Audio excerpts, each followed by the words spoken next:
యోబు గ్రంథము 34వ అధ్యాయము 20వ వాక్యము.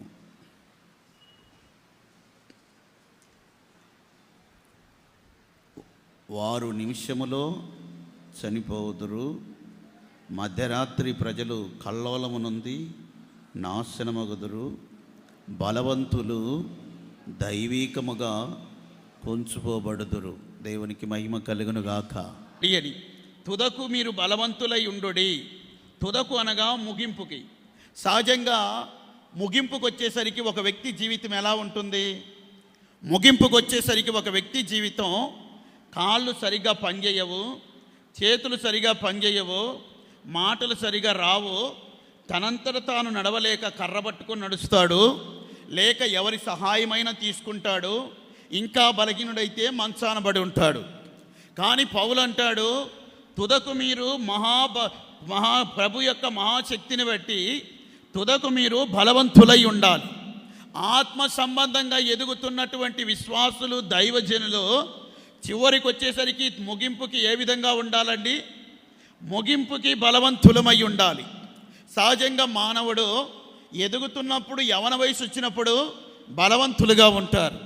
అటు డౌన్ అయిపోయినప్పుడు వృద్ధాప్యానికి వచ్చినాక బలహీనుడవుతాడు. మనం ఆ విధంగా ఉండకూడదని వాక్యం చెప్తుంది. తుదకు బలవంతులై ఉండండి అని చెప్తుంది. యెహోషువ ఏమన్నాడు?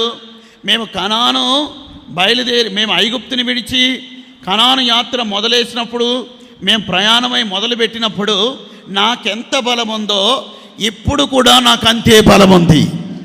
అప్పుడు నాకు ఏ దృష్టి అయితే ఉందో ఇప్పుడు కూడా నాకు అదే దృష్టి ఉంది.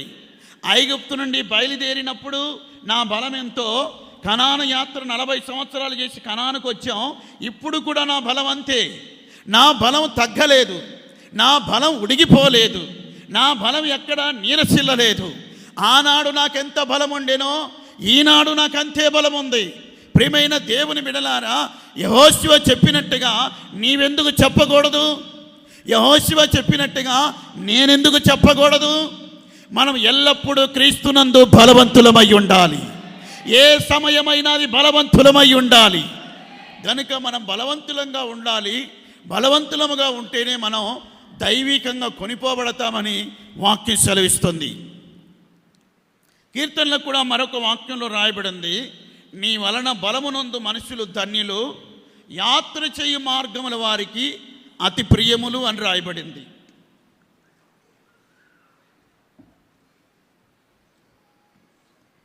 నీ వలన బలమునొందే మనుషులు ధన్యులు, యాత్ర చేసే మార్గాలు అతి ప్రియములు. దేవుని వలన బలం పొందితే వారు ధన్యులు. ఆర్లిక్స్ ద్వారా బలం పొందితే వారు ధన్యులని వాక్యం చెప్పట్లేదు. మంచిగా ఒక జంతువుని వధించి దాన్ని ఎండబెట్టుకొని ఏపుకొని తింటే వాళ్ళు బలవంతులని వాక్యం చెప్పట్లేదు. నీ వలన బలం పొందినటువంటి మనుషులు ధన్యులు. దేవుని ద్వారా ఎవరైతే బలం పొందుతారో వారు ధన్యులని దేవుని వాక్యం సెలవిస్తుంది. మనము బలం పొందినప్పుడే దైవికంగా కొనిపోబడతాం. మనం బలం పొందుటకు 7 కార్యములు ఇప్పుడు నేను మీతో చెప్పబోతున్నాను. దేవునికి మహిమ కలుగునుగాక. నేను చిన్న వర్తమానం తెచ్చానని చెప్పాను, కానీ దేవుడు దాన్ని అంగీకరించట్లేదు. 7 కార్యములు ఇప్పుడు ఉన్నాయి, మనం ధ్యానించాలి. మొదటిగా మనం బలం పొందే ఒక కార్యం రోమాపత్రిక 4వ అధ్యాయము 21వ వాక్యం. మనము బలము పొంది దైవికంగా కొనిపోబడేదానికి మొదటి కార్యం రోమాపత్రిక 4:21 దేవుని మహిమపరిచి ఆయన వాగ్దానము చేసిన దానిని నెరవేర్చుటకు సమర్థుడని రూఢిగా విశ్వసించి విశ్వాసము వలన బలము పొందేను. ఇప్పుడు దైవికంగా కొనిపోబడేదానికి మనం బలం పొందాలి. బలము పొందేదానికి మొదటిగా మనకు కావాలి విశ్వాసం కావాలి. దేవుని మహిమపరిచి దేవుని వాగ్దానమును, దేవుడు చేసిన వాగ్దానం నెరవేర్చిన సమర్థుడిని రూఢిగా విశ్వసించి విశ్వాసము ద్వారా బలం పొందాను. ఇది అబ్రాహామును గురించి రాయబడింది. విశ్వాసమును బట్టి బలం పొందాడు. ఒకటి, మనం బలం ఏ విధంగా పొందుకుంటామంటే విశ్వాసము ద్వారా మనం బలం పొందుకుంటాం. ఈ విశ్వాసం మనలో ఎలా కలగాలి? దేవుని మహిమపరచాలి. దేవుడు చేసిన వాగ్దానాలు మనకున్నాయి. ఆ వాగ్దానములని రూఢిగా విశ్వసించాలి. ఆ వాగ్దానములు మనం విశ్వసించినప్పుడే ఆ విశ్వాసం ద్వారా మనలో బలం కలుగుతుంది. ప్రేమైన దేవుని బిడలారా, దేవుడు అబ్రహాముతో వాగ్దానాలు చేశాడు. ఆ వాగ్దానములని అబ్రహాము నమ్మాడు, దేవుని మహిమపరిచాడు. అబ్రహాముతో దేవుడు చేసినటువంటి వాగ్దానం దేవుడు ఎప్పుడు నెరవేర్చుంటున్నారు. అబ్రహాముని దేవుడు వాగ్దానం ఇచ్చినప్పుడు అబ్రహాముకి వయసు ఇంచుమించుగా 70 సంవత్సరములు ఉండి ఉండవచ్చు. కానీ అబ్రహాముకి వాగ్దానం నెరవేరినప్పుడు 100 సంవత్సరముల వయసు. ఒక వాగ్దానం అబ్రహాము నెరవేరడానికి 30 సంవత్సరములు ఆయన విశ్వసించుంటున్నారు. 30 సంవత్సరాలు అయిన తర్వాత ఆ వాగ్దానం నెరవేర్చబడింది. మీరైతే రేపు 1వ తారీఖు ఇచ్చిన వాగ్దానం 2వ తారీఖే నెరవేరాలంటారు. లేకపోతే దేవుడు లేడు, వాగ్దానాలు నమ్మదగినవి కాదు అంటారు. అంటే మాట ఇచ్చిన వెంటనే అది నెరవేరాలి. ఎందుకు 30 సంవత్సరాలు అబ్రహాము జీవితంలో వాగ్దానం నెరవేర్చేదానికి టైం తీసుకున్నాడు దేవుడు? ఆయన విశ్వాసం ద్వారా బలము పొందాడు. ప్రేమైన దేవుని బిడలారా, దేవుడు చేసిన వాగ్దానము నెరవేరేదానికి అబ్రహాము జీవితంలో 30 సంవత్సరాలు టైం పట్టింది. ఎందుకు ఈ 30 సంవత్సరములు? మాట ఇచ్చి వెనువెంటనే నెరవేర్చలేదా? వాక్కును పంపి దేవుడు బాగు చేయలేదా? ఆయన నోటిలో నుండి మాట రాగానే విడుదల పొందలేదా? ఆజ్ఞాపించగానే దయ్యములు వెళ్ళిపోలేదా? చెప్పగానే రోగాలు విడిచిపెట్టలేదా? ప్రేమైన దేవుని బిడలారా, మరి యేసుక్రీస్తు యొక్క మాటలో దేవుడు చేసే వాగ్దానములో ఎంతో శక్తి ఉంటున్నది, ఎంతో బలం ఉంటున్నది. వెనువెంటనే ఆయన మాట నెరవేర్చబడుతుంది, వెనువెంటనే ఆయన వాక్కు నెరవేర్చబడుతుంది. మరి అబ్రాహాముకి ఎందుకు 30 సంవత్సరములు తీసుకున్నారు అట్ట వాగ్దానం నెరవేర్పుకి? ప్రేమైన దేవుని బిడలారా, మన యొక్క విశ్వాసము పుటం వేయబడుతుందని పేతురు పత్రికలో రాయబడి ఉన్నది. నశించిపోయే సువర్ణము అగ్ని పరీక్షల వలన పరీక్షించబడినదో ఏ విధముగా శుద్ధముగా మారుచున్నదో, అమూల్యమైన మీ విశ్వాసము కూడా అగ్ని పరీక్షల్లో వేయబడాలి, శుద్ధంగా మారాలని వాక్యం సెలవిస్తుంటున్నది. మనలో ఉన్న విశ్వాసము పుటం వేయబడాలి, అగ్నిలో పుటం వేయబడాలి. గనుక ఆ విశ్వాసం ఏ విధంగా అగ్నిలో పుటం వేయబడి శుద్ధముగా మార్చబడుచున్నదో అప్పుడు మనలో ఒక బలము కలుగుచున్నది. దేవుడు అబ్రాహాముకి ఇచ్చిన వాగ్దానం అది నెరవేరేదానికి 30 సంవత్సరములు తీసుకుని ఉంటున్నారు. ప్రియమైన దేవుని బిడలారా, ఈ 30 సంవత్సరముల్లో అబ్రాహామును దేవుడు పుటం వేసి ఉంటున్నారు. అబ్రాహామును దేవుడు కొన్ని మార్గాల్లో నడిపించి ఉంటున్నారు. ఒక్కొక్క టైంలో దేవుడు అబ్రాహామును దర్శిస్తూ వచ్చారు. ఆయన చేసిన వాగ్దానమును మరలా ఆయనకు మేల్కొల్పుగా హెచ్చరిక చేస్తూ వచ్చారు. ఆయన చేసిన వాగ్దానమును హెచ్చరిక చేస్తున్నప్పుడల్లా అబ్రాహాము కొన్ని మాటలు దేవునితో మాట్లాడుతూ వచ్చారు. ప్రియమైన దేవుని బిడలారా, ఒక టైంలో దేవుడు అబ్రాహామును దర్శించారు. అబ్రాహాము దర్శించి, అబ్రహామా, నేనే నీకు కేడెము, నీ బహుమానం అత్యధికమవుతుందని చెప్పారు. ఆ టైంలో అబ్రాహాము చెప్పారు, ఏమి ఇచ్చినా ఏమి, నేను సంతానం లేని వాడను కదా అని చెప్పారు. లేదు, నేను నిన్ను ఆశీర్వదిస్తాను, నీకు సంతానం ఇస్తానని చెప్పారు. అబ్రాహాము అన్నాడు, ఎలియాజరు నా ఇంటికి పెద్ద దాసుడు, అతనే నా ఇంటికి వారసుడు అని చెప్పాడు. దేవుడు అన్నాడు, కానే కాదు, ఎలియాజరుని ఇంట్లో దాసుడు, దాసుడు ఎలా వారసుడవుతాడు? కానే కాదు, నీ గర్భవాసంలోనే నేను ఒక కుమారుని పుట్టిస్తానని చెప్పాడు. మరలా కొంతకాలం అయిన తర్వాత దేవుడు అబ్రాహామును దర్శించారు. తిరిగి మరలా దేవుడు చెప్పారు, నీ సంతానం నేను విస్తరింపజేస్తాను, నిన్ను ఆశీర్వదిస్తానని చెప్పారు. అప్పుడు అబ్రాహాము చెప్పారు, ఇస్మాయేలుని నీ సన్నిధిలో బ్రతకని చాలే అని చెప్పాడు. దేవుడు అన్నాడు, లేదు లేదు, ఇస్మాయేలు ద్వారా కలిగిన సంతానం కాదు నేను ఆశీర్వదించేది, నేను వాగ్దానం చేసింది ఇస్మాయేలు సంతానం కొరకు కాదు, నీ గర్భవాసంలోనే పుడతాడని చెప్పాడు. ఆ తర్వాత దేవుడు మరలా ఒకసారి దర్శించి ఉన్నారు. ఆయన దర్శించినటువంటి ఆ టైమే ఆయన మమ్రే దగ్గర సింధూర వనములో గుడారం వేసుకున్నప్పుడు ఎండవేళ గుడార ద్వారమందు అబ్రాము కూర్చొని కన్నులెత్తి చూడగా 3 వ్యక్తులు అబ్రామునకు కనబడి ఉన్నారు. వెంటనే అబ్రాము పరిగెత్తుకుంటూ వెళ్ళి సాష్టాంగ నమస్కారం చేసి వారిని తన ఇంటికి ఆహ్వానించి ఉంటున్నారు. ఆ టైంలో కూడా దేవుడు అబ్రాముతో చెప్పి ఉంటున్నారు.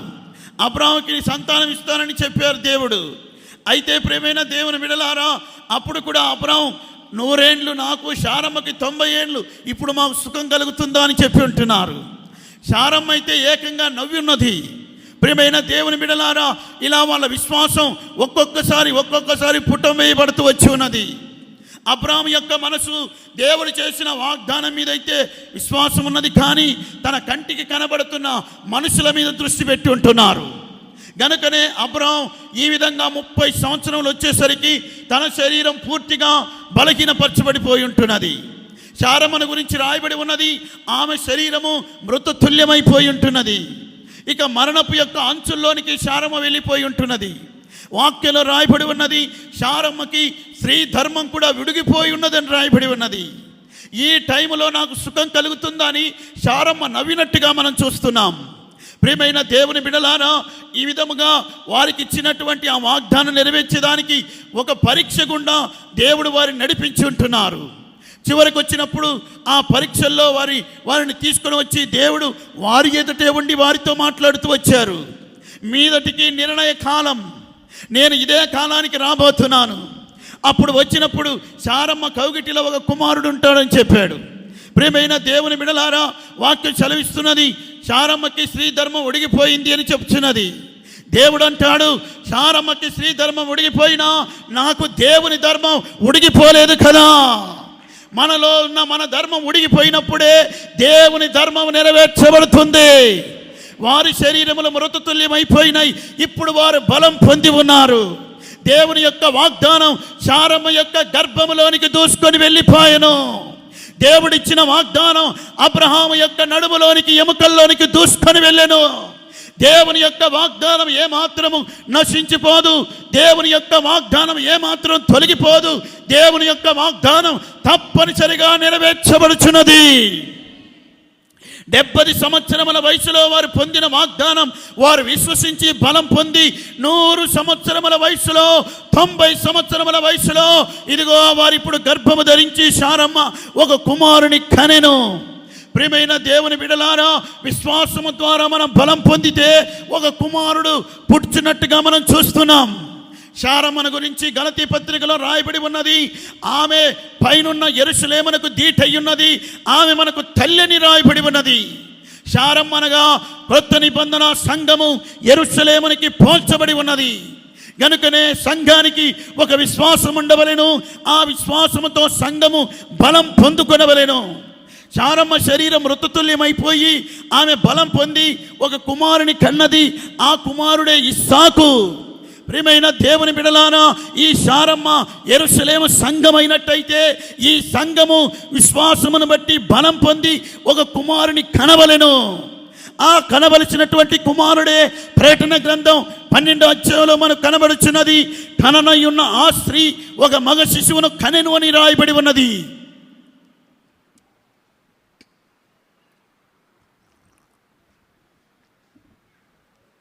విశ్వాసము ద్వారా సంఘము బలము పొంది ఒక కుమారుని కనాలి, ఒక మగ శిశువును కనాలి. ప్రియమైన దేవుని బిడ్డలారా, ఈ కననైనటువంటి మగ శిశువే ఆయన చేతికి ఇనుప దండం ఇవ్వబడెను, దేవుని సింహాసనం యొద్దకు కొనిపోబడెను అని రాయబడి ఉంటున్నది. విశ్వాసము ద్వారా బలం పొందినటువంటి వారు దైవికంగా కొనిపోబడతారు. సంఘము బలం పొందినప్పుడు విశ్వాసము ద్వారా సంఘము కంటున్న ఒక మగ శిశువు జయించిన సంపూర్ణ పరిశుద్ధులు దైవికముగా ఇనుప దండాన్ని చేతబట్టుకొని సింహాసనము దగ్గరికి కొనిపోబడతారు. గనుకనే సంఘములో ఒక మగ శిశువు సంఘము కనాలి. ప్రియమైన దేవుని బిడ్డలారా, శారమ్మ ఏ విధముగా ఒక మగ శిశువును కని ఇస్సాకని పేరు పెట్టెనో అలాగే సంఘము కూడా ఒక మగ శిశువును కనాలి. ఇస్సాకనే పేరుకు అర్థము సంతోషము, నవ్వు. ప్రియమైన దేవుని బిడ్డలారా, ఇప్పుడు ఈ శారమ్మకి ఒక మగ శిశువును కన్నప్పుడు ఎంతో సంతోషము, ఆమెకి ఎంతో ఆనందం కలిగింది. గనుక సంఘము కూడా ఒక మగ శిశువును కన్నప్పుడు ఓ సంతోషము, ఆనందం కలుగుతుంది. ఎందుకనగా ఒక మగ శిశువును కనకమనపు సంఘము కొన్ని అవమానాల మధ్యలో వెళుతుంది, నిందల మధ్యలో వెళుతుంది, శ్రమల మధ్యలో వెళుతుంది, ఉపద్రవాల మధ్యలో వెళుతుంది. సంఘానికి ఎన్నో శోధనలు వస్తాయి, ఎన్నో ఇబ్బందులు వస్తాయి, ఎన్నో పోరాటాలు వస్తాయి, ఆకలి దప్పులు వస్తాయి. వీటన్నిటి మధ్యలో సంఘం ఒక మగ శిశువును కంటే ఆ ఉపద్రవాలు, నిందలు, శ్రమలు, అవమానాలన్నీ తొలగిపోయి ఒక సంతోషం కలుగుతుంది. కననయ్యున్న ఆ స్త్రీ ఒక మగ శిశువును కనెను. ప్రియమైన దేవుని బిడ్డలారా, ఆ మగ శిశువును కనే ముందుగా ఆ స్త్రీ వేదనకి కేకలు వేయించినట్టుగా మనం చూస్తున్నాం. ఒక తల్లి ఒక బిడ్డకు జన్మనిచ్చేటప్పుడు ఎంతో వేదన పడవలెను, ఆమె ఎంతో శ్రమ పడవలెను, ఆమె ఎంతో బాధపడవలెను. ఎప్పుడైతే ఒక మగ శిశువుడు పుట్టాడనగానే ఆ తల్లి తన శ్రమను మరిచిపోయి కుమారుని పట్ల ఆనందించును, కుమారుని పట్ల సంతోషించును. కనుకనే ప్రేమైన దైవ జనాంగమా, విశ్వాసము ద్వారా మనం బలం పొంది ఒక మగ శిశువును కనాలి. ఆ మగ శిశువే దైవికంగా కొనిపోబడును. బలవంతుడైనటువంటి వాడు మగ శిశువు. ప్రియమైన దేవుని బిడలారా, ఆ స్త్రీ విడవబడుచున్నది, మగ శిశువు ఎత్తబడుచున్నాడు. స్త్రీ బలహీనమైన ఘట్టమని వాక్యంలో రాయబడి ఉన్నది. ఘట్టమనగా కుండ. ప్రియమైన వారలారా, బలహీనమైన కుండ పగిలిపోవును. గనుక ఈ స్త్రీ విడిచిపెట్టబడుతున్నది. కానీ పురుషుడు బలహీనమైన వాడు కాదు, బలమైన వాడు. గనుక అతని చేతికి ఇనుప దండం ఇవ్వబడి ఉన్నది. ఆ స్త్రీ అయితే విడిచిపెట్టబడి ఉన్నది. ఆమె బలహీనమైన ఘట్టం, ఆమె విడిచిపెట్టబడి ఉన్నది. ఆమె చేతికి ఇనుప దండం ఇవ్వబడలేదు. ఇనుప దండం తీసుకొని ఆమె ఏలలేదు. గనుకనే మగ శిశువుకి ఇవ్వబడింది. గనుక సంఘములో ఒక మగ శిశువు లేవాలి. ఆ మగ శిశువే జయించిన సంపూర్ణ పరిశుద్ధులు. మనం ఏమి జయించాలి? శరీరము జయించాలి, పాపము జయించాలి, రోగము జయించాలి, లోకము జయించాలి, శాపము జయించాలి. జయించి సంపూర్ణ పరిశుద్ధులుగా మార్చబడాలి. ఒక ఇనుప దండం చేతబట్టి దైవికంగా దేవుని సింహాసనం దగ్గరికి కొనిపోబడవలెను. విశ్వాసము ద్వారా మనం బలం పొంది ఒక మగ శిశువుని మనం కనాలి. దేవునికి మహిమ కలుగునుగాక. రెండవది, మనం బలం పొందే కార్యం.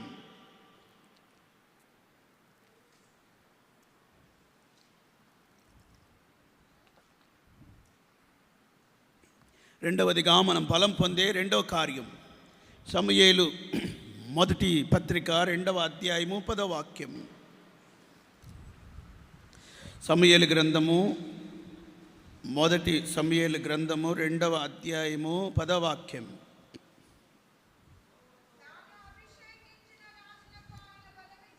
తాను అభిషేకించిన రాజునకి బలమిచ్చును. అభిషేకించబడిన వానికి అధికమైన బలం కలుగుతుంది. అభిషేకించబడిన వాడు బలం పొందుతాడు, వాడే దైవికంగా కొనిపోబడతాడు. గనుక అభిషేకము ద్వారా ఒక బలము మన మీదకి దిగివచ్చును. గనుక మనం అభిషేకించబడాలి. దేవునికి మహిమ కలుగునుగాక. అభిషేకించబడినప్పుడే మనలో ఒక బలం కలుగుతుంది, మనం బలం పొందుకుంటాం. మరి దావీదును గురించి వాక్యం రాయబడింది అదే గ్రంథము 16వ అధ్యాయం 13వ వాక్యంలో.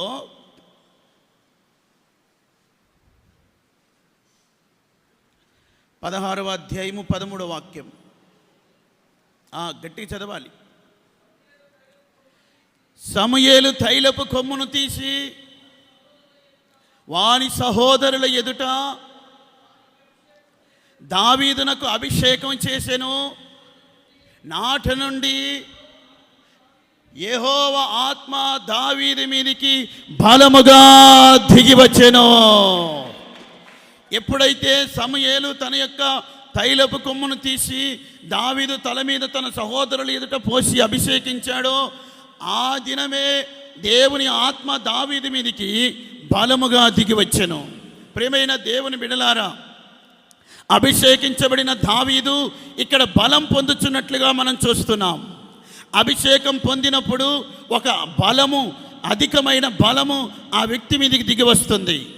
ఈ అభిషేక తైలము తల మీద పోయబడాలి. అభిషేక తైలం అనేది ఎవరు సిద్ధపరుస్తారు అనగా, అభిషేక తైలం ప్రధాన యాజకుడు సిద్ధపరుస్తాడు. అభిషేక తైలము సిద్ధపరిచేటప్పుడు అభిషేకం తైలం సిద్ధపరిచిన విషయం ప్రధాన యాజకునికి తప్ప అది ఎవ్వరికీ తెలియదు. అభిషేక తైలమును ఏ విధంగా సిద్ధపరుస్తారంటే కొన్ని సుగంధ ద్రవ్యములను తీసుకుంటారు. ఆ సుగంధ ద్రవ్యాలు తీసుకొని వాటిని మెత్తగా పొడి చేసి చూర్ణం చేసి ఒలీవ ఆయిల్, దంచి తీయబడిన అచ్చమైన ఒలీవ ఆయిల్ నూనెలో ఈ సుగంధ ద్రవ్యములను తీసిన ఆ పొడి ఆ తైలములో కలుపుతారు. కలిపి అది ఒక కొమ్ములో నింపుతారు. ఆ కొమ్ములో నింపి ఆ తైలము తీసుకొని పోయి రాజుగా అభిషేకించాలనుకున్న వ్యక్తి తల మీద అది పోస్తారు. లేక యాజకునిగా అభిషేకించాలనుకున్న వ్యక్తి తల మీద ఆ తైలం పోస్తారు. యాజకులుగా రాజులుగా అభిషేకించబడాలంటే ఒక ప్రధాన యాజకుడు అభిషేక తైలమును సిద్ధపరిచి అది తీసుకొని పోయి అతని తల మీద పోస్తాడు. ఈ అభిషేక తైలం ఆ ప్రధాన యాజకుడు తనకిష్టం వచ్చినప్పుడు అంతా చేయకూడదు. తనకిష్టం వచ్చినప్పుడు అంతా చేయకూడదు. తన కంటికి బాగా కనబడిన వ్యక్తులందరినీ అభిషేకించేదానికి ఈ తైలం సిద్ధపరచకూడదు.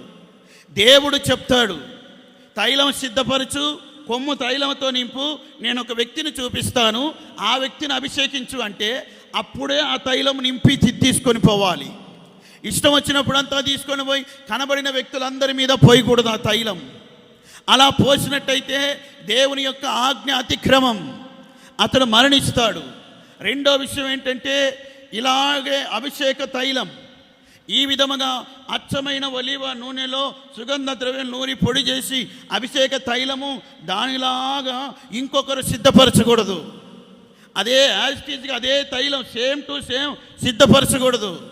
అలా సిద్ధపరిచినట్లయితే ఇశ్రాయేలు ప్రజల్లో నుండి అట్టివాడు కొట్టివేయబడతాడు, వాడు మరణదండన విధించబడుతుంది.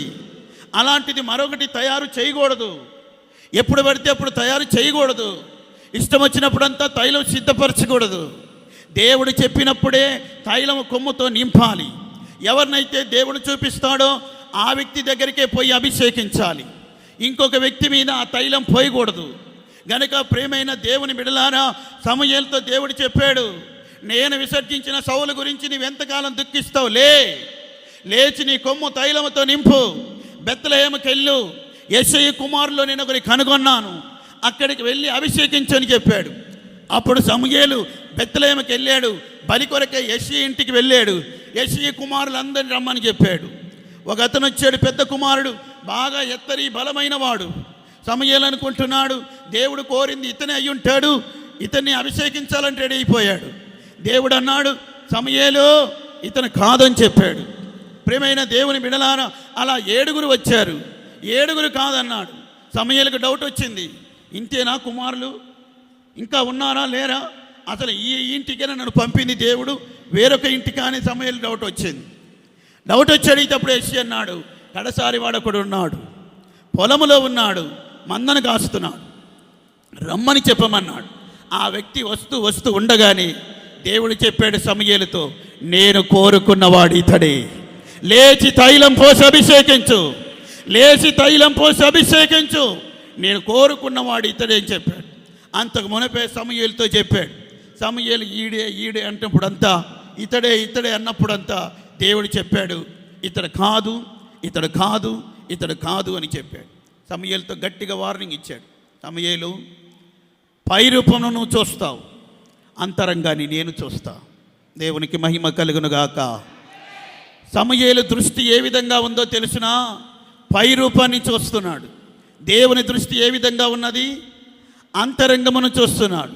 నేడు అనేక మంది దైవ సేవకులకి పై రూపం చూసే దృష్టి ఉంటుంది, అంతరంగాన్ని చూసే దృష్టి లేదు. పై రూపాన్ని చూస్తున్నారు అనేక మంది. పై రూపాన్ని చూసి వీరు చాలా అందంగా ఉన్నారు, వీరు చాలా డబ్బున్న వ్యక్తులుగా ఉన్నారు, వీరు చాలా ధనికులుగా ఉన్నారు అని పై రూపాలు చూసి మోసపోతున్నారు. అనేక మంది దైవజనులు పై రూపాలు చూసి సేవ చేస్తున్నారు, పై రూపం చూసి సేవలో కొనసాగుతున్నారు, అంతరంగము చూడలేదు. ప్రియమైన దేవుని బిడ్డలారా, దేవుడు చెప్తున్నాడు, నేను పై రూపం కాదు అంతరంగం చూస్తా. దేవుడు చూసే ఒక దృష్టే దైవ సేవకునికి దృష్టి ఉండాలి. దేవుని చూపే దైవ సేవకుడు చూపై ఉండాలి. దేవుని మాటే దైవ సేవకుని మాట అయి ఉండాలి. దేవుని నడిపింపే దైవ సేవకుడు నడిపింపై ఉండాలి. దేవుని ఆలోచనే దైవ సేవకుడు ఆలోచన కావాలి. దేవునికి ఉన్న వైరాగ్యమే దైవ సేవకునికి ఉన్న వైరాగ్యం కావాలి. నేను ఏదైతే తలంచానో ఫీనెహాసు అదే చేశాడని దేవుడు చెప్తున్నాడు. అవును ప్రియమైన దేవుని బిడలారా, దేవుని యొక్క ఆలోచన ఏమి? దావీదు వస్తూనే ఉంటున్నాడు. దేవుడు చెప్తున్నాడు, లేచి ఆ వ్యక్తిని అభిషేకించు.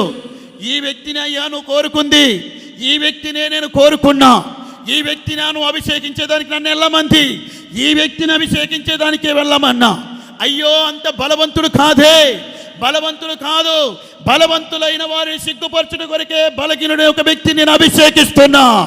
అయ్యో జ్ఞానం కలిగిన వాడు కాదే, జ్ఞానం కలిగిన వారిని సిగ్గుపరచుట కొరకే వెర్రి వారిని నేను ఏర్పరచుకుంటున్నాను. అయ్యో తండ్రి యొక్క దృష్టిలో 7 ఉన్నారే, ఈ వ్యక్తి తృణీకరించబడ్డాడు. ఎన్నికైన వారిని సిగ్గుపరచుట కొరకే తృణీకరించబడిన వాడిని నేను అభిషేకిస్తున్నా. లేచి అభిషేకించు, లేచి అభిషేకించు. అభిషేక తైల పోసను. దేవుని ఆత్మ బలముగా దిగి వచ్చాను, బలముగా దిగి వచ్చాను, బలముగా దిగి వచ్చాను.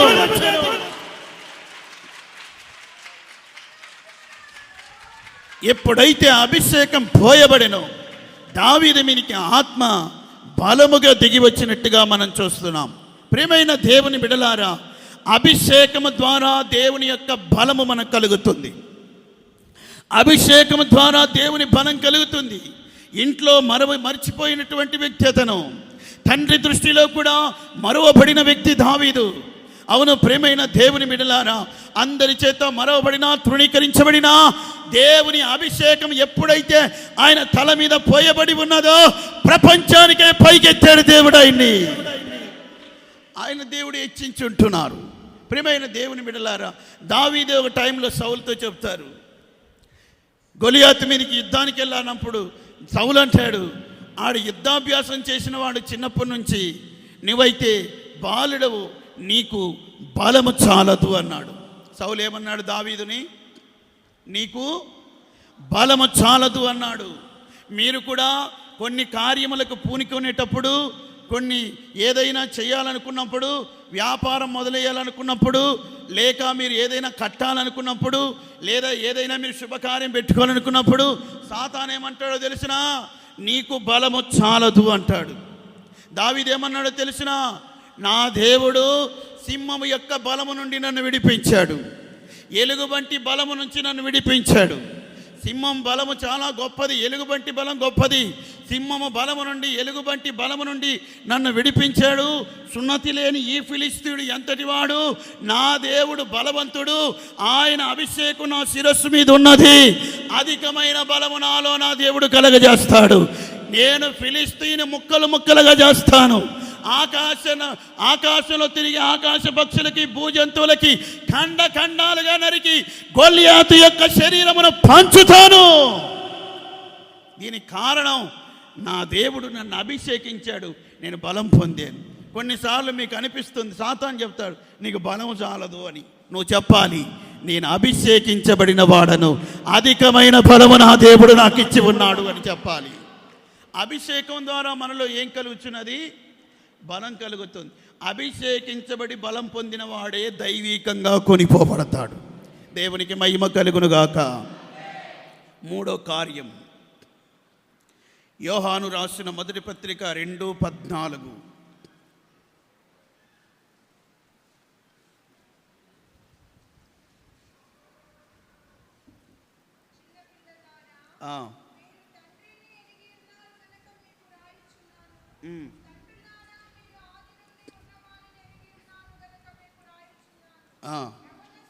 అక్కడ గమనించండి, యవనస్తులారా మీరు బలవంతులు, దేవుని వాక్యము మీ యందు నిలిచి ఉన్నది, మీరు దుష్టుని జయించుంటున్నారు.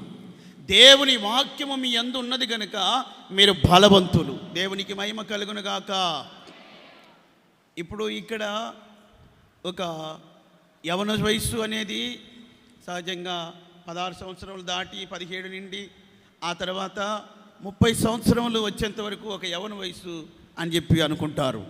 కానీ అలా కాదు. ఇప్పుడు ఇక్కడ చాలామంది పెద్ద వయసు కలిగిన వారు ఉండొచ్చు, 40 సంవత్సరములు, 50 సంవత్సరాలు 60 సంవత్సరాలు పైబడిన వారు కూడా ఉండొచ్చును. మీరేం బాధపడవద్దు, ముసలి వాళ్ళం అయిపోయామని వాక్యం చెప్తుంది. మీరందరూ యవనస్తులేని వాక్యం చెప్తుంది. దేవునికి మహిమ కలుగును గాక. మీరందరూ కూడా యవనస్తులని వాక్యం చెప్తుంది. పక్షిరాజు యవనం వలె నీ యవనము క్రొత్తదగునట్లు మేలుతో దేవుడు నిన్ను తృప్తిపరుస్తున్నాడు. మరొక చోట కీర్తనలో రాయబడింది, వారు ముసలితనమందు కూడా సారము కలిగి చిగురు పెట్టి ఎలా ఉంటారు? పచ్చగా ఉంటారని వాక్యం చెప్తుంది. ఆత్మ సంబంధంగా ఎదుగుతున్న బిడలకి ముసలితనము లేదు, వృద్ధాప్యం లేదు. మనం ఎల్లప్పుడూ యవనస్తులమై ఉంటున్నాం. గనుకనే దేవుని వాక్యము మనలో నిలిచి ఉంటే వాడే యవనస్తుడు. ఎవరి ఎందైతే దేవుని వాక్యం ఉన్నదో వాళ్ళు యవనస్తులు. వారు వృద్ధాప్యములో ఉన్నా వారు యవనస్తులే. దేవుని వాక్యం మీలో ఉన్నది కనుక మీరు బలవంతులు. ప్రియమైన దేవుని బిడలారా, వాక్యము బలమైనది. వాక్యము మనల్ని బలవంతులుగా మారుస్తుంది. అందుకే హెబ్రీ పత్రికలో రాయబడి ఉన్నది, ఎటువంటి ఖడ్గము కంటేను వాడి అయి, దేవుని వాక్యము ఎటువంటి ఖడ్గము కంటేను వాడి అయి బలము కలిగినదై. దేవుని వాక్యము ఖడ్గము కంటే వాడి కలిగినది. దేవుని యొక్క వాక్యము ఖడ్గము కంటే బలము కలిగినది. దేవుని యొక్క వాక్యమునకి బలముంటున్నది. అవును ప్రియమైన దేవుని బిడలారా, వాక్యము మనలో ఉంటే మనం బలవంతులంగా మార్చబడతాం. ఎందుకనగా దేవుని వాక్యము మనల్ని బలవంతులుగా మార్చుచున్నది. గనుకనే మన దేవుని వాక్యము చేత బలవంతులుగా మార్చబడాలి. ఈ ఉదయకాలం నీ హృదయం దేవుని వాక్యముతో నింపబడాలి. కొంతమంది హృదయంలో దేవుని వాక్యం ఉండటలేదు, అనవసరమైన అన్ని హృదయంలో పెట్టుకుంటున్నారు. మీరు గమనించారో లేదో, ఇంట్లో కొన్ని ఎలుకలు పందికొక్కులు కింద సొరంగం చేసుకొని కొన్ని రంధ్రాలు పెట్టుకుంటాయి. మనం ఒకవేళ ఏదైనా పని ఉండి ఆ రంధ్రాన్ని మనం తవ్వి పని చేసేటప్పుడు ఆ రంధ్రంలో ఏమేమి ఉంటాయండి? ఆ రంధ్రంలో ఏమేమి ఉంటాయి? పందికొక్కులు ఎలుకలు తీసుకుపోయి పెట్టినట్టు ఆ రంధ్రంలో ఏముంటాయి? ఆ లోపల ఏముంటాయంటే ఉల్లిపాయ తొక్కలు, కుళ్ళిపోయిన టమాటకాయలు, చెత్త కాగితాలు, ఇవన్నీ తీసుకుపోయి కుళ్ళిపోయిన సామాగ్రి అంతా లోపల పెట్టుకొని ఉంటాయి. నేడు అనేక మంది దైవ సేవకులు, విశ్వాసులు కూడా కుళ్ళిపోయినవన్నీ హృదయంలో పెట్టుకొని ఉంటున్నారు.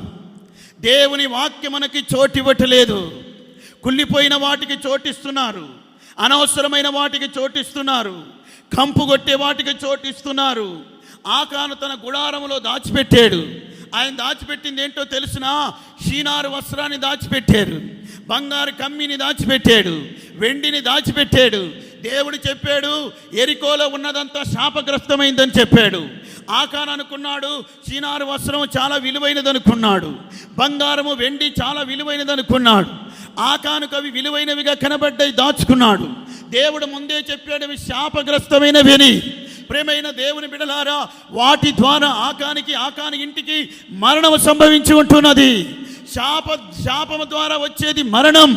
అందుకొరకే శాపగ్రస్తమైన వాటిని, శపితమైన వాటిని, అనవసరమైన వాటిని హృదయంలో పెట్టుకొనవద్దు.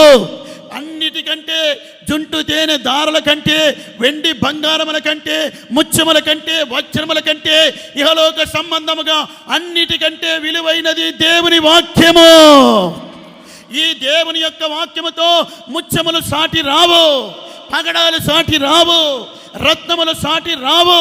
ప్రియమైన దేవుని బిడ్డలారా, ముత్యములైనను, పగడములైనను, రత్నములైనను, వజ్రములైనను అవన్నీ ఈ భూలోకంలోనే కలిసిపోవును.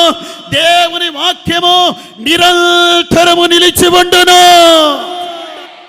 మనకిక్కడ పరిశుద్ధ గ్రంథం దేవుని యొక్క వాక్యం కనబడుచున్నది. పరలోకానికి వెళ్ళిన తర్వాత ఈ పరిశుద్ధ గ్రంథం మనకు అక్కరలేదు. అయితే పరలోకంలో కూడా దేవుని యొక్క వాక్యం ఉన్నది. పరలోకంలో దేవుని వాక్యం ఎలా ఉన్నది? వాక్యం ఎలా కనబడుచున్నది? వాక్యం సెలవిస్తున్నది, యేసు ప్రభుకి ఒక నామం ఉన్నది. ఆ నామము ఆయన నొసట రాయబడుతున్నది. ఆ నామమే వాక్యము. పరలోకంలో వాక్యము ఎక్కడుంటున్నదంటే యేసు ప్రభు నొసటే ఉంటున్నది. కనుకనే దేవుని యొక్క వాక్యం బలము కలిగినది. ఆ వాక్యముని హృదయం నింపుకోవాలి.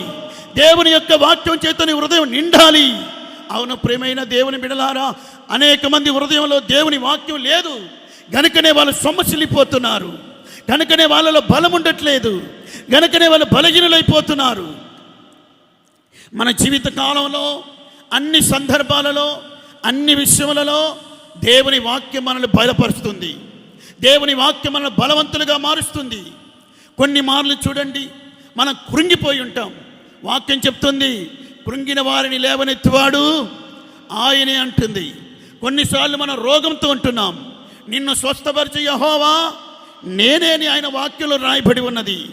కొన్నిసార్లు మనకు దారి తెలియక మార్గం తెలియకుండా ఉంటాం. వాక్యం చెప్తుంది, నీవు నడవలసిన త్రోవలో ఆయన నిన్ను నడిపిస్తానని చెప్తుంది. కొన్నిసార్లు ఇంట్లో ఆహార పదార్థాలు లేక, తిండి లేక కొన్నిసార్లు ఈ విధంగా ఉంటున్నారు. వాక్యం చెప్తుంది, మంచి గోధుమ పంటతో, రాతి నుండి కొండ నుండి తీవైన తేనెతో నిన్ను పోషిస్తాడని వాక్యం చెప్తుంది. మనకు కావలసిన సందర్భాలన్నిటిలో దేవుని వాక్యము మనకున్నది. ఈ వాక్యము నీ హృదయంలో నింపుకో. ఈ వాక్యం నీ హృదయంలో ఉంటే ఆయా సమయాలలో నీకు కష్టం వచ్చినప్పుడు మనుషుల వైపు వెళ్ళని అవసరం లేదు. రోగం వచ్చినప్పుడు డాక్టర్లను వెతకాల్సిన అవసరం లేదు. కృంగిపోయినప్పుడు ఎవరిని పైకెత్తుతారా అని నువ్వు ఎదురు చూన్న అవసరం లేదు. అన్ని సందర్భాలలో మనిషి జీవితానికి అవసరమైనది దేవుని యొక్క వాక్యమే. ఈ వాక్యము నీ హృదయంలో ఉంటే నువ్వు ఎల్లప్పుడూ బలవంతుడివి. ఈ వాక్యం నీ హృదయంలో ఉంటే ప్రతి విషయమును జయించగలుగుతావు. ఎబ్రీ పత్రికలో రాయబడిన వాక్యం, దేవుని వాక్యం ఎటువంటి ఖడ్గము కంటేనో బలము కలిగినదై రెండంచులు కలిగిన వాడి అయిన ఖడ్గము లేవండి, మూలుగులను కీళ్లను విభజించుకుంటూ అది వెళుతుంది అని వాక్యంలో రాయబడి. దేవుని వాక్యం నీ కీళ్ళని, మూలుగులని, నరములని, కండరాలని అన్నిటినీ పరీక్షిస్తుంది. దేవుని వాక్యం నరమును పరీక్షిస్తుంది. దేవుని వాక్యం నిలువెత్తున నిన్ను పరీక్షిస్తుంది. ఆ వాక్యమే నిన్ను పరీక్షించి పరిశోధించి పరిపూర్ణపరుస్తుంది. దేవుని వాక్యమే నిన్ను సంపూర్ణునిగా మారుస్తుంది. కనుకనే దేవుని వాక్యం చేత మనం బలవంతులుగా మార్చబడాలి. అలా దేవుని వాక్యం ద్వారా బలవంతులైన వారే దైవికముగా కొనిపోబడుదురు. దేవునికి మహిమ కలుగునుగాక. 4వ వాక్యమును గమనిద్దాం. న్యాయాధిపతులు 16వ అధ్యాయం 17వ వాక్యం.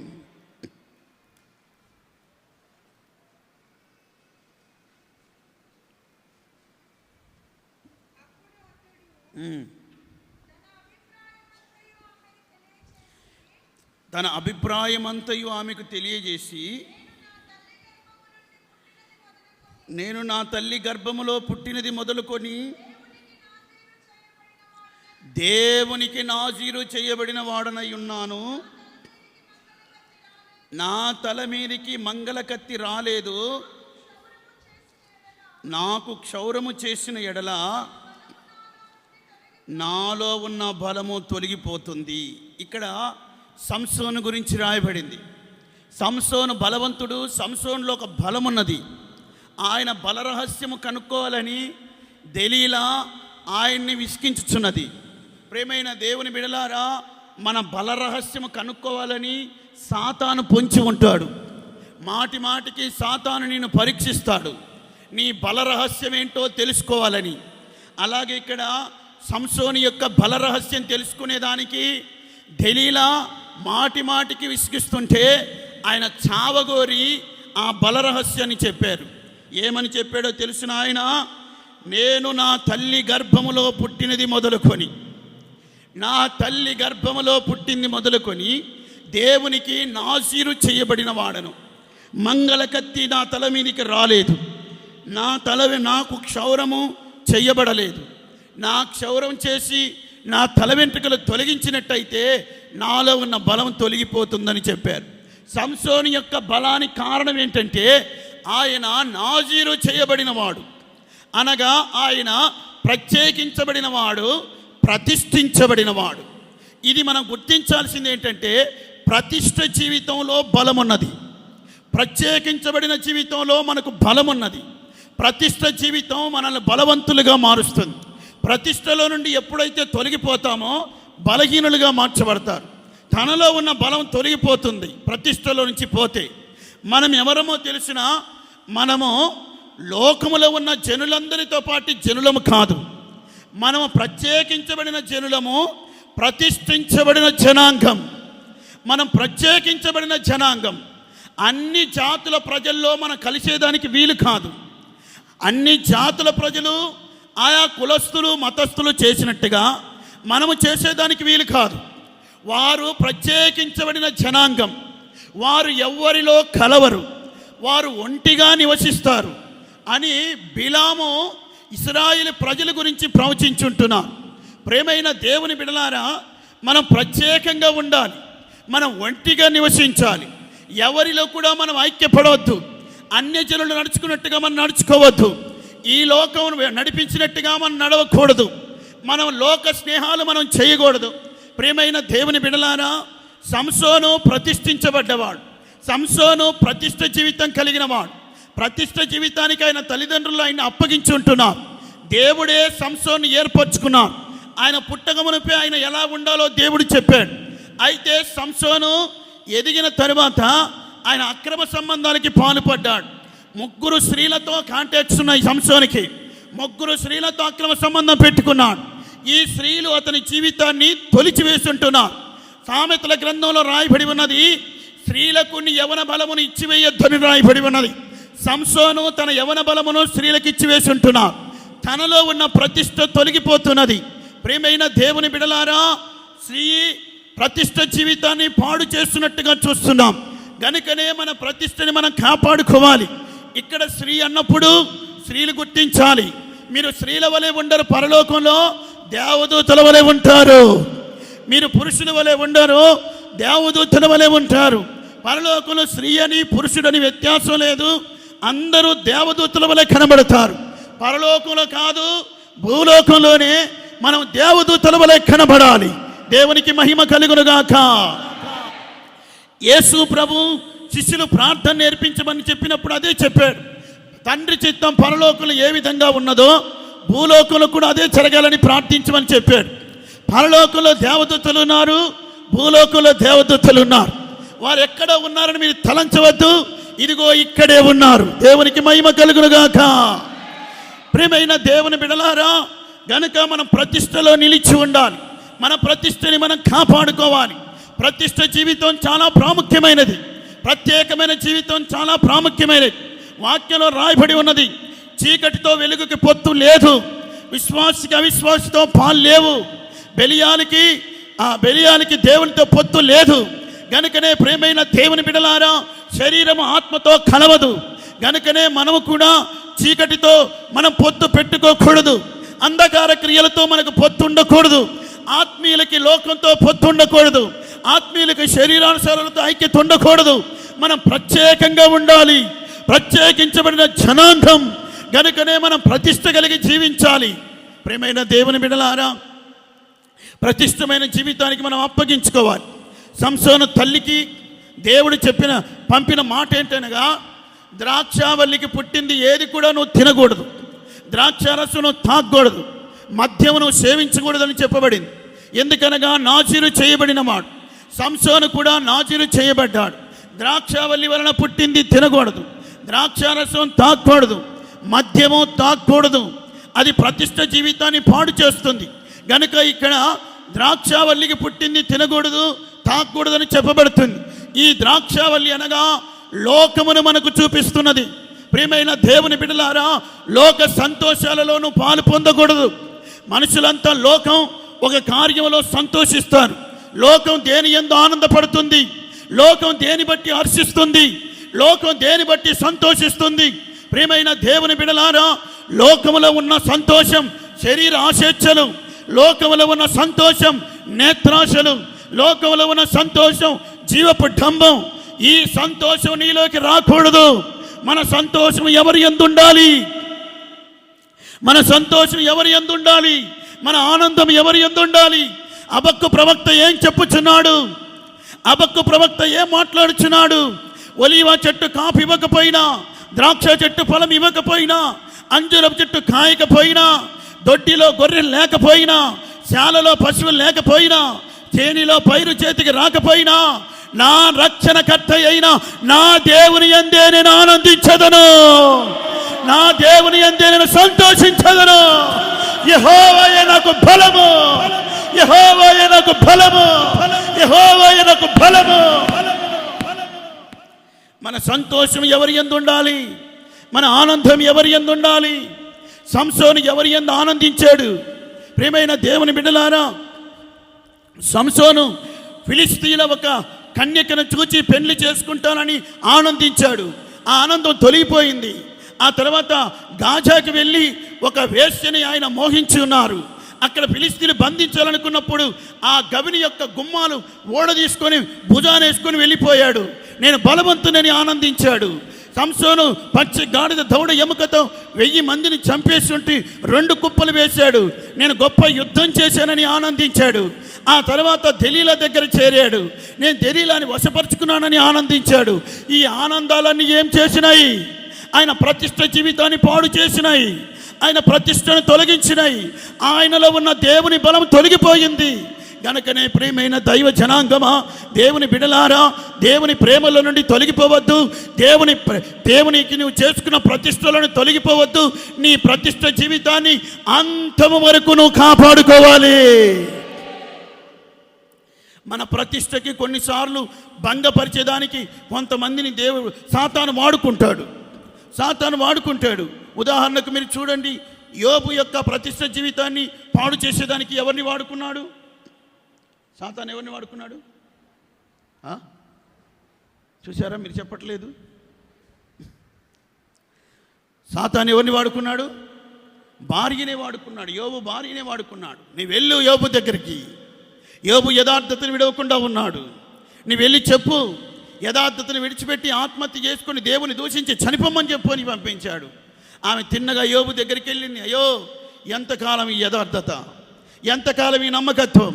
పిల్లలా పోయారు, ఒంటెలా పోయినాయి, గొర్రెలా పోయినాయి, గాడిదలా పోయినాయి, పనివారా పోయారు. నువ్వా రోగంతో ఉన్నావు. దేవుని దూషించి ఆత్మహత్య చేసుకొని చచ్చిపో అని చెప్పింది. ప్రియమైన దేవుని బిడలారా, ఎంత మంచి సలహా ఇచ్చిందో చూడండి. యోబు చెప్పాడు, మూర్ఖురాలు మాట్లాడినట్టుగా మాట్లాడుతున్నావు. దేవుడిచ్చాడు, అనుభవించాం, స్తుతించాం. దేవుడు తీసుకొని పోయాడు, దేవుని స్తుతించాలి. ఆయన ఇచ్చాడు, మన దగ్గర ఉన్నాయి. ఆయన తీసుకెళ్ళాడు, ఆయన దగ్గర ఉన్నాయి. దానికి ఎందుకు టెన్షన్ పడతావు? ప్రతిష్ట జీవితాన్ని పోగొట్టుకున్నాడా? ప్రతిష్ట జీవితాన్ని పాడు చేసుకున్నాడా? మన ప్రతిష్ట జీవితాన్ని మనం పాడు చేసుకోవాలి. ఒక స్త్రీ విషయమై సంసోను తన ప్రతిష్టకి రహస్యం, తన బల రహస్యాన్ని చెప్పాడు. ఆ తర్వాత ఆమె నిద్రపుచ్చింది, ఒకరిని పిలిచి గుండు చేయించింది, బలం తొలగిపోయింది. ఆ తర్వాత లేచి విరజిమ్ముకుంటున్న బలం రావట్లేదు. ప్రియమైన దేవుని బిడలారా, నీ బల రహస్యం ఎప్పుడైతే నువ్వు తెలియజేస్తావో నీకు జరిగేది ఏంటంటే గుండు అవుతుంది. చేసేది గుండె. గనుకనే మన ప్రతిష్టని పాడు చేసుకోకూడదు. గనుక మన ప్రతిష్టని మనం బద్దలు చేసుకోకూడదు. మన ప్రతిష్ట జీవితాన్ని అంతము వరకు మనం కాపాడుకోవాలి. ప్రతిష్టని కాపాడుకున్న వారినే ప్రభు కొనిపోయేదానికి రాబోతున్నాడు.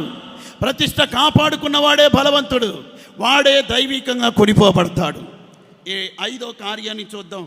ఇంకా 2 కార్యములు ఉన్నాయి, నేను చెప్పదలుచుకోవట్లేదు. ఈ చివరి కార్యం చెప్పి ముగిస్తాను, టైం ఎక్కువ అవుతుంది. రాజుల మొదటి గ్రంథము 19వ అధ్యాయము 8వ వాక్యం.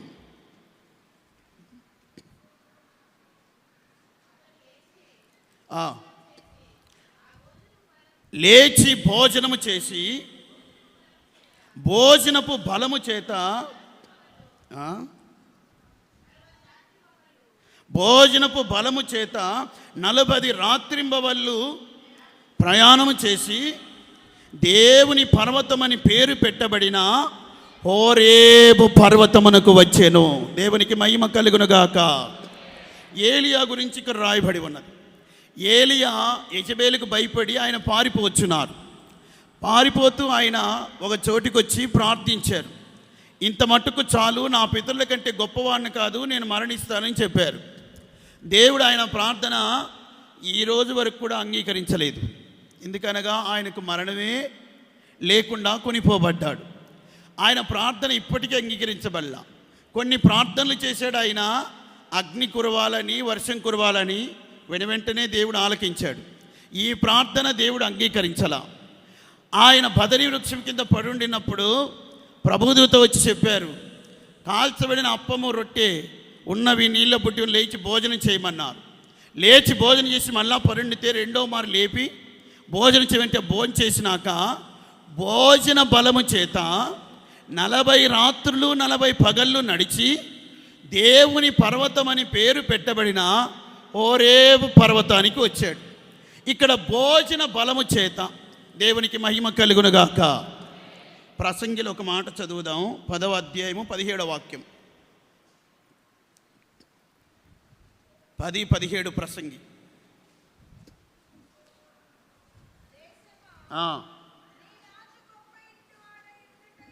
దేశానికి చెప్పబడుతుంది, దేశమా నీ రాజు గొప్ప ఇంటివాడై ఉండుటయు, నీ అధిపతులు మత్తులగుటకు కాక బలము నొందుటకై అనుకూల సమయమున భోజనానికి కూర్చుండుట నీకు శుభం. దేశమా గొప్ప ఇంటివాడైన రాజు నిన్ను ఏలుటయు, నీ దేశంలో ఉన్న అధికారులు అధిపతులు మత్తులయ్యేదానికి కాదు, బలము పొందేదానికి ఆయా సమయాల్లో భోజనానికి కూర్చుంటే నీకు శుభం కలుగుతుంది. దేవునికి మహిమ కలుగునుగాక. మనం ఎందుకు భోజనం చేయాలి? బలము నొందేదానికి భోజనం చేయాలి, మత్తెక్కేదానికి కాదు. నాబాలు గురించి రాయబడి ఉన్నది, అతను తిని తాగి మత్తుడై పడి ఉండెను అని రాయబడింది. అమ్నోను గురించి రాయబడి ఉన్నది, అతడు తాగి మత్తుడాయను అని రాయబడింది. బెల్షస్సరు గురించి రాయబడి ఉన్నది, అతడు తాగి మత్తుడాయను అని రాయబడింది. నోవాహు గురించి రాయబడి ఉన్నది, ద్రాక్షారసము తాగి మత్తుడై పడి ఉండేనని రాయబడింది. వాళ్ళు మత్తులై పడి ఉండడం ద్వారా కలిగిన అనర్థాలు మీరు చదువుకోండి. ప్రియమైన దేవుని బిడలారా, మనము భోజనం చేసేది మత్తులమయ్యేదానికి కాదు, బలము పొందేదానికి భోజనం చేయాలి. మనం చేయవలసిన భోజనం ఏంటి? నిప్పుల మీద కాల్చబడిన అప్పము, అక్కడ ఉంచబడినటువంటి నీళ్ళ బుడ్డి, ఆ అప్పము తినాలి, ఆ నీళ్లు తాగాలి. ఈ నిప్పుల మీద కాల్చబడిన అప్పం, ప్రియమైన వారలారా, కాల్చబడిన అప్పము అని మనం గమనిస్తున్నాం. కాల్చబడిన అప్పము దేని కొరకు ఉపయోగిస్తారంటే నైవేద్య బలికి ఉపయోగిస్తారు. నైవేద్య బలి అనగా దేవుని చిత్తము చేయుట. యేసు ప్రభు అన్నాడు, నా తండ్రి చిత్తము చేయుటయే నాకు ఆహారము. తండ్రి చిత్తము చేయుట ఆహారం. అక్కడున్న నీళ్ళ బుడ్డిని చూస్తున్నాం. ఆ బుడ్డిలో ఉన్న జలములు మనకు ఏం చూపిస్తున్నాయి? అవే పరిశుద్ధాత్మ జలములై ఉంటున్నవి, అదే ఉపదేశములై ఉంటున్నవి, ప్రకటనలై ఉంటున్నవి. గనుక దేవుని చిత్తము చేసి దేవుని ప్రకటనలు, దేవుని ఉపదేశములు మనము ఆహారంగా భుజించినప్పుడు 40 రాత్రింబవళ్ళు మనం ప్రయాణం చేయగలుగుతాం. ఆ భోజన బలము చేత 40 రాత్రింబవళ్ళు ఏలియా ప్రయాణము చేశాడు. చివరికి ఆయన ఎక్కడికి వెళ్ళాడు? దేవుని పర్వతమని పేరు పెట్టబడిన హోరేబు పర్వతానికి వెళ్ళాడు. ప్రియమైన దేవుని బిడ్డలారా, ఈ భోజనపు బలము చేత మనము 40 రాత్రులు 40 పగళ్ళు మనం ప్రయాణం చేయాలి. ఇశ్రాయేలీలు 40 సంవత్సరములు ప్రయాణం చేసుంటున్నారు. గనుక ఒక వ్యక్తి జీవితం 40 సంవత్సరముల ప్రయాణమునకు పోల్చబడి ఉన్నది. గనుక ఈ భోజన బలము చేత అనగా దేవుని చిత్తము చేసి మనం ప్రకటనలు, ఉపదేశములు ఆహారంగా భుజించి దేవుని పర్వతమని పేరు పెట్టబడిన సియోను యెరూషలేమునకు వెళ్ళి మనము చేర్చబడవలెను. ఆ దేవుని పర్వతానికి వెళ్ళి మనం చేర్చబడాలి. ఈ భోజన బలము చేత 40 రాత్రులు ప్రయాణం చేసెను, 40 పగళ్ళు ప్రయాణం చేసెను. ప్రియమైన దేవుని బిడ్డలారా, ఇశ్రాయేలీలు కూడా 40 సంవత్సరములు రాత్రింబవళ్ళు సేవ చేసి వాళ్ళు ప్రయాణం చేసి ఉంటున్నారు. పగలు వారు మేఘ స్తంభము కింద నడిచి ఉంటున్నారు, రాత్రి వారు అగ్ని స్తంభం యొక్క వెలుగులో నడిచి ఉంటున్నారు. దేవుడు వారికి పగలు మేఘ స్తంభమై, రాత్రి అగ్ని స్తంభమై వారిని నడిపించి ఉంటున్నారు. గనుక మనము దేవుని పర్వతమునికి వెళ్ళి చేర్చబడవలెను. గనుక మనకొక మేఘ స్తంభం కావాలి, మనకొక అగ్ని స్తంభం కావాలి. మేఘ స్తంభం వారికి నీడనిచ్చెను, అగ్ని స్తంభం వారికి వెలుగునిచ్చెను. మహోన్నతుని చాటున నివసించువాడే సర్వశక్తుని నీడన విశ్రమించువాడు. మనం ఎక్కడికి రావాలి? సర్వశక్తుని నీడలోకి రావాలి. అవును ప్రియమైన దేవుని బిడ్డలారా, ఈ నీడ కింద మనం కొనసాగాలి. ఇదిగో మండుటి వేసవికాలం మనకు వచ్చి ఉన్నది. మనం ఏ నీడ కింద ఉండాలి? ఏ నీడ కింద మనం ఉండాలి? మహోన్నతుని యొక్క నీడ కిందికి మనం రావాలి. సర్వశక్తుని యొక్క నీడ కిందికి రావాలి. ఆయన చాటున మనం నివసించాలి. మహా ఎండలు అనగా ఇది మనం వెళ్ళుచున్న అగ్ని శోధనలు, మనం వెళ్ళుచున్న పరీక్షలు, మనం వెళ్ళుచున్నటువంటి ఉపద్రవాలు, వీటన్నిటి మధ్యలో మనం ఏ నీడ కింద ఉండాలి? మహోన్నతుని యొక్క నీడ కింద ఉండాలని వాక్యం చెబుతున్నది. మనం వెళ్ళుచున్నటువంటి మార్గములు అంధకారముతో నిండినవి, మరణాంధకారముతో నిండినవి, గాఢాంధకారముతో నిండినవి. అయితే మనకు ఒక అగ్నిస్తంభం కావాలి. ఎందుకు? మనకు వెలుగునిచ్చేదానికి. వెలుగు చీకటిని పారద్రోలును, వెలుగు అంధకారాన్ని తొలగించును. గనుకనే మన దేవుడు మనకు వెలుగై ఉండాలని మనం కోరుకోవాలి. ఆ వెలుగులో మనం ప్రయాణం చేయాలి. భోజనపు బలము చేత మనం ముందుకు సాగాలి. దేవుని చిత్తం సంపూర్ణంగా నెరవేర్చాలి. దేవుని చిత్తానికి అప్పగించుకోనండి. యేసు ప్రభు చెప్పాడు, ప్రభువా ప్రభు అని పిలిచేవాడు పరలోకానికి రాలేడు, నా తండ్రి చిత్తము చెయ్యువాడే పరలోకానికి వస్తాడు. దేవుని చిత్తం సంపూర్ణంగా నెరవేర్చండి. పరలోక ద్వారాలు తెరవబడబోతున్నాయి. పరలోకం త్వరగా తెరవబడబోతుంది. మనం త్వరగా పరలోకానికి వెళ్ళబోతున్నాం. మనల్ని కొనిపోయేదానికి యేసు రాబోతున్నాడు. మేఘాల మీద రాబోతున్నాడు.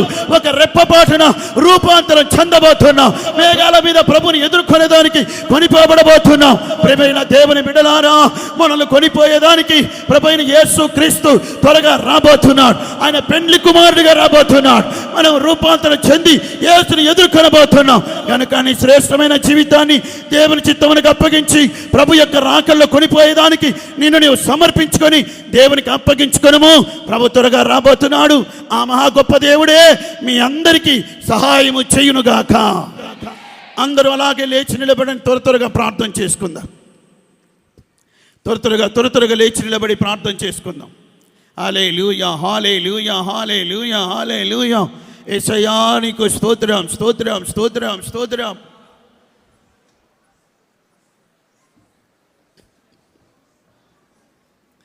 బలమునొందిన వారు దైవికంగా కొనిపోబడతారు. బలవంతులు దైవికముగా కొనిపోబడతారు. పాపములో ఉన్నవారు బలవంతులు కాదు, శరీరానుసారులు బలవంతులు కాదు. విశ్వాసముతో నిండిన వారే బలవంతులై ఉన్నారు. అభిషేకించబడిన వారే బలవంతులై ఉన్నారు. ప్రతిష్ఠ జీవితాన్ని కాపాడుకున్న వారే బలవంతులై ఉన్నారు. దేవుని చిత్తము చేయవాడే బలవంతుడు. దేవుని వాక్యం కలిగిన వాడే బలవంతుడు.